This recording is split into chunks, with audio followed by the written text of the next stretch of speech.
రెండవది మీరు నిజంగానే పాలిటిక్స్ కోసం ఏదో కంటి తుడుపుగా పసుపు బోర్డు ఏర్పాటు చేసిన వాళ్ళు కాకపోతే పసుపు బోర్డుతో పాటు ఇమీడియట్ గా పసుపుకు మద్దతు ధర 15,000 రూపాయలు ఇవ్వాలని చెప్పి కూడా నేను డిమాండ్ చేస్తా ఉన్నాను. మరి గౌరవ ఎంపీ గారు అనేక మాటలు మాట్లాడారు. ఆయనకు అలవాటే వెకిల్ మాటలు మాట్లాడడం, ఆయనకు అలవాటే బాధ్యత రాహిత్యంగా మాట్లాడడం. కాకపోతే 2014లో మేము ఎప్పుడైతే ఈ పసుపు బోర్డు డిమాండ్ పెట్టినామో అప్పుడు ఈ ఎంపీ గారు రాజకీయాలలో కూడా లేరు. ఆనాడు కాంగ్రెస్ పార్టీలో ఉన్న వారి తండ్రి వెనుక ఉన్నటువంటి బిడ్డగా ఉన్నాడే తప్పితే ఆయన రాజకీయాలలో కూడా లేరు. 2019లో పోటీ చేసినప్పుడు బాండ్ పేపర్ రాసిచ్చి 5 రోజులలో పసుపు బోర్డు తీసుకొస్తామని చెప్పారు. ఆ తర్వాత ఏం చేసిండ్రు, పసుపు బోర్డు కాదు స్పైసెస్ బోర్డే చాలా బాగుంటది అని చెప్పడం జరిగింది. మరి ఈ స్పైసెస్ బోర్డు కూడా ఈ ఎంపీ గారు తీసుకొచ్చిర్రా? తీసుకురాలే.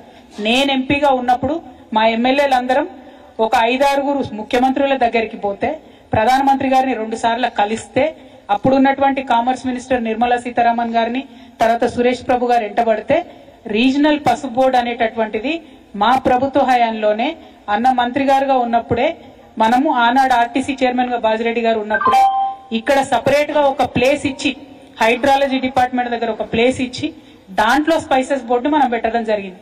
అది కూడా నా గొప్పతనమైన ఇవాళ అరవింద్ గారు మాట్లాడడం నిజంగా హాస్యాస్పదం.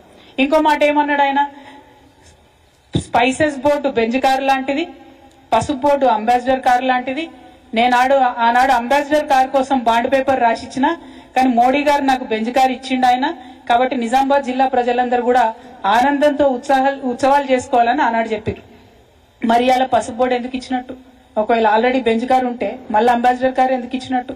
అంటే ఈ వైరుధ్యం ఏంది?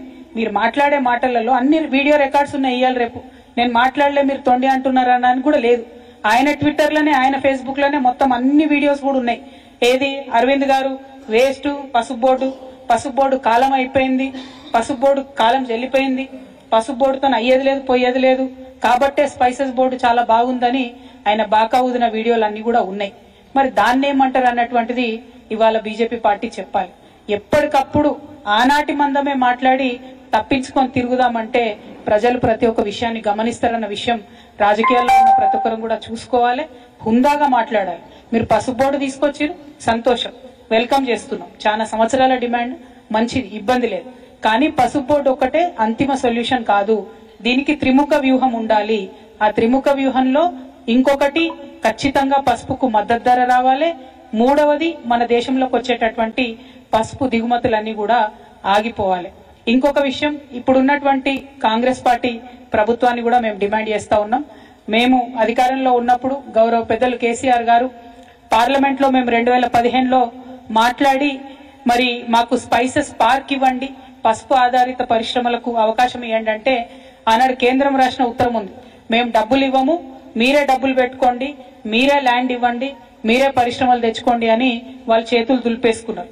కేవలం మేము స్పైసెస్ బోర్డు నుంచి మీకు డిపిఆర్ చేసిస్తాం, ప్లాన్ చేసిస్తామని చెప్తే వేల్పూర్ దగ్గర ప్రశాంత్ రెడ్డి గారి ఆధ్వర్యంలో ఆనాడు 42 ఎకరాలు మేము తీసుకొని స్పైస్ పార్క్ కి ల్యాండ్ ఇవ్వడం జరిగింది. దాన్ని స్పైసెస్ బోర్డు ఇచ్చినటువంటి డిపిఆర్ ప్రకారం కంప్లీట్ గా అభివృద్ధి చేయడం కూడా జరిగింది. ఇప్పుడు ఉన్నటువంటి కాంగ్రెస్ ప్రభుత్వాన్ని మేము చేసే డిమాండ్ ఏంటంటే అక్కడికి పరిశ్రమలు తీసుకొని రండి, మీరు అక్కడికి పసుపు ఆధారిత వ్యవసాయ ఆధారిత పరిశ్రమలు తీసుకొని రండి. దాని ద్వారా నిజామాబాద్ జిల్లా యువకులందరికీ కూడా ఉద్యోగాలు వచ్చేటటువంటి ఆస్కారం ఉంటది. మరి ఇప్పుడు ఉన్నటువంటి ఎంపీ గారిని కూడా డిమాండ్ చేస్తా ఉన్నాం. నేనేదో రైలు తెచ్చినా, నేను రైలు తెంగానే ధర డబుల్ అయింది, త్రిబుల్ అయింది అని చెప్పి మరి గాలి మాటలు మాట్లాడుతూ ఉన్నారు. పసుపు ధర ప్రతి 3వ సంవత్సరం పసుపు ఎవరు ఏం చేసినా చేయకున్నా బంగారం లెక్క పసుపు ధర పెరుగుతుంది. దాంట్లో ఎవరు చేసేదేం లేదు. కానీ ఎప్పుడైతే డిమాండ్ ఉండదో ఆ సంవత్సరంలో రైతులు మనం ఆదుకోవాల్సినటువంటి అవసరం ఉంటుంది. కాబట్టే మినిమం సపోర్ట్ ప్రైస్ తీసుకురావాల్సిందిగా ఎంపీ గారిని నేను డిమాండ్ చేస్తా ఉన్నాను. అట్లానే జక్రాన్పల్లిలో అన్న పెద్దన్న బాజిరెడ్డి అన్న గారి ఆధ్వర్యంలో 800 ఎకరాల భూమిని మేము సేకరించి కంప్లీట్ గా ఎయిర్పోర్ట్ కి సూటబుల్ కండిషన్స్ అన్ని కూడా క్రియేట్ చేసి దానికి మా ప్రభుత్వం నుంచి లేఖ కూడా రాసినాం. కేసీఆర్ గారు ముఖ్యమంత్రిగా ఉన్నప్పుడే ఎన్ఓసి కూడా రావడం జరిగింది దానికోసం. మరి ఇప్పుడు అక్కడ ఎయిర్పోర్ట్ తీసుకొని రావాల్సిందిగా ఎంపీ ధర్మపురి అరవింద్ గారిని నేను డిమాండ్ చేస్తా ఉన్నా.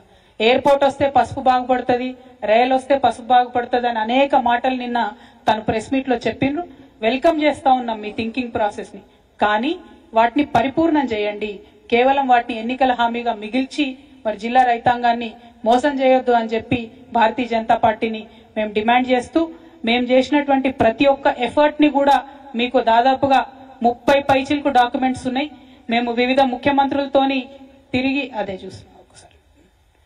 తిరిగి తీసుకొచ్చినటువంటి ఉత్తరాలు, మేము బిల్డ్ చేసినటువంటి ప్రెషరు, దాంతో పాటు పార్లమెంట్ లో ఆనాడే ఒక ప్రైవేట్ మెంబర్స్ బిల్లు కూడా మనం పెట్టడం జరిగింది. మరి దీంట్లో ఉన్నటువంటి అంశాలేవి కూడా ఇప్పుడు పసుపు బోర్డు ఏర్పాటు చేసిన దాంట్లో లేకపోవడం శోచనీయం. ఎందుకంటే స్థానికంగా ఉండేటటువంటి ప్రజాప్రతినిధులకు, అదేవిధంగా ఇతర రాష్ట్రాల్లో పండించేటటువంటి పసుపుకు సంబంధించినటువంటి ప్రజాప్రతినిధులందరినీ కూడా మరి ఖచ్చితంగా అందులో ఎక్స్ అఫిషియో మెంబర్స్ గా చేయాల్సి ఉంటది. ఆ మెంబర్స్ చేయకపోవడం అన్నది కూడా కొద్దిగా దారుణం. మా అందరికీ కూడా పసుపు ప్రాంతాల్లో ఉండేటటువంటి ప్రజాప్రతినిధులందరికీ కూడా మరి అవకాశం ఇవ్వాలని చెప్పి కూడా ఈ సందర్భంగా డిమాండ్ చేస్తా ఉన్నాను.